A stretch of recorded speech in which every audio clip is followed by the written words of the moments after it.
আসসালামু আলাইকুম বন্ধুরা, জামিলা হোম ব্লগসে সবাইকে স্বাগত জানাচ্ছি। তো আজকে আবার একটি ছোট্ট মিনি ব্লগ আপনাদের সাথে শেয়ার করতে যাচ্ছি। তো বলছিলাম যে মিষ্টি মুখ করাবো, সেই জন্য সব মিষ্টি নিয়ে আসছি আপনাদের জন্য। সবাই একটা একটা করে খেয়ে নেবেন। তো সুখবরটা হলো, যেহেতু মিষ্টি নিয়ে আসছি, সুখবর অবশ্যই আছে।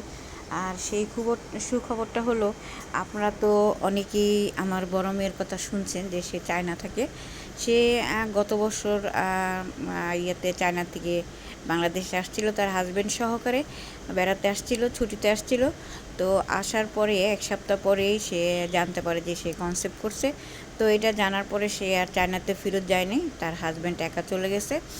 তো এখন বিআরবি হসপিটালে সে ট্রিটমেন্টে ছিল।